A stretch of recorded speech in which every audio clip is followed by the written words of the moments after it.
Emmanuel Macron vient d'achever une visite d'État aux États-Unis, dont chacun se félicite tant du côté américain que français du succès.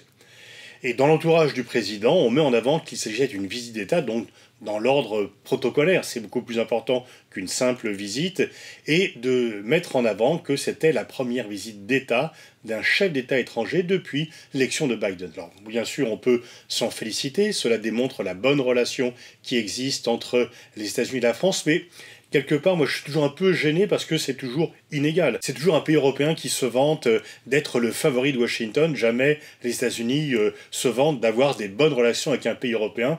Et donc, quelque part, il y a un côté un peu reconnaissance du statut périphérique des pays européens par rapport aux États-Unis. Somptueux dîner dans les jardins de la Maison-Blanche, visite réussie dans la Nouvelle-Orléans pour mettre en avant la francophonie, célébration de l'unité face à l'agression russe en Ukraine, mais il y a, au-delà de ceci, des sujets qui fâchent, notamment sur le plan économique. Et notamment le plan américain, baptisé Inflation Reduction Act, un plan d'investissement de 370 milliards de dollars pour aider à verdir l'économie américaine, qui peut poser un problème parce que, selon les termes mêmes d'Emmanuel Macron, il est hyper agressif. Alors, que les États-Unis verdissent leur économie, qu'ils investissent dans l'avenir, on ne peut que s'en féliciter.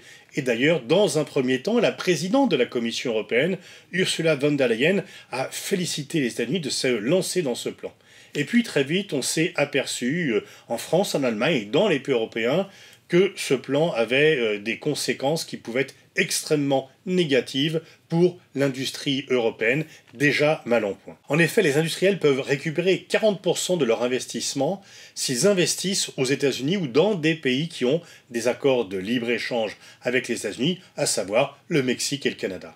Et la grande crainte des Européens, au moment où l'Europe connaît déjà une crise économique du fait de la hausse des coûts de l'énergie, du fait de l'inflation et du fait d'une industrie qui ne se porte pas très bien, eh bien c'est que les industriels américains présents en Europe repartent aux États-Unis pour bénéficier de cette aide, et plus encore, que des industriels européens lâchent leurs investissements en Europe pour aller aux États-Unis, et quelques grands noms des industriels européens, notamment allemands, ont déjà menacé de le faire, du fait aussi du coût extrêmement attractif de l'énergie aux États-Unis. Donc Emmanuel Macron a fait des déclarations très musclées sur ce sujet avant sa visite, mais selon lui, sa visite s'est très bien passée parce qu'il a été entendu par le président américain.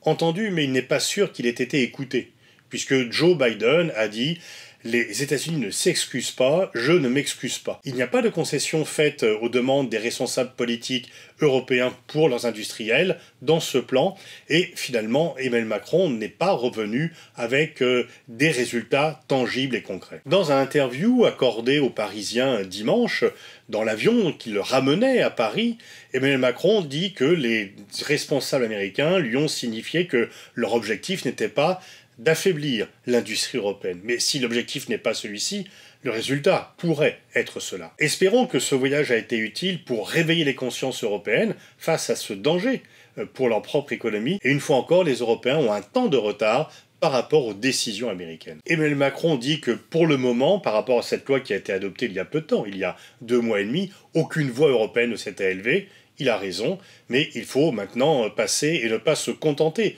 de bonnes paroles.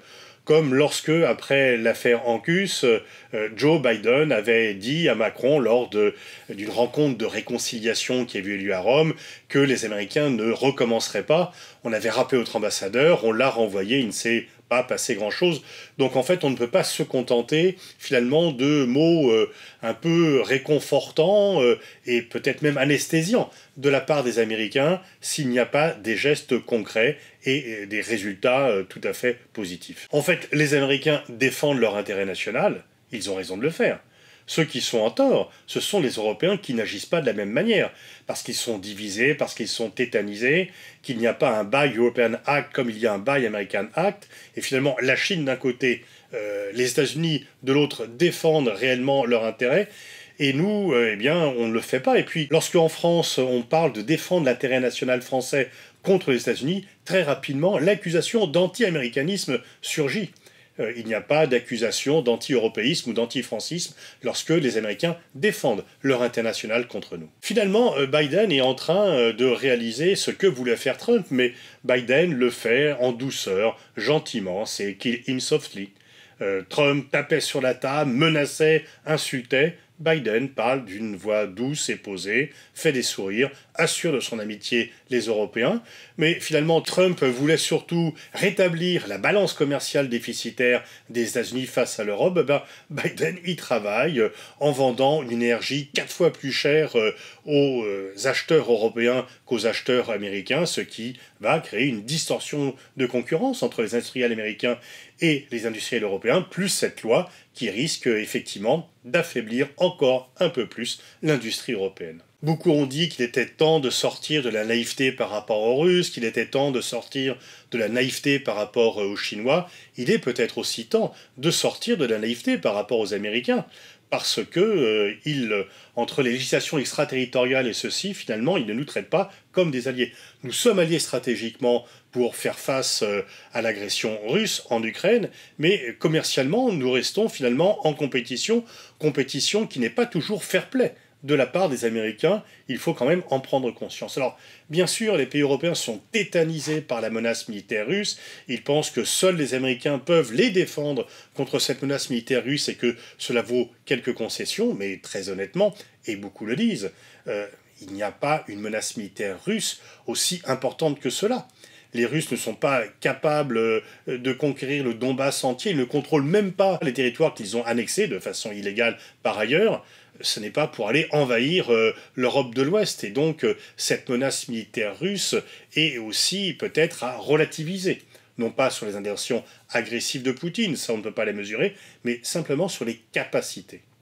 Et donc, au nom de cette menace militaire, qui est plus supposée que réelle, il ne faut pas que l'on néglige nos intérêts économiques, nos intérêts commerciaux. Macron a lancé un cri d'alerte, il ne suffit pas de lancer un cri d'alerte, il faut aussi passer aux actes et espérons que les choses se mettront en place et que nous ne contenterons pas de paroles rassurantes et une fois encore anesthésiantes de la part du président Biden.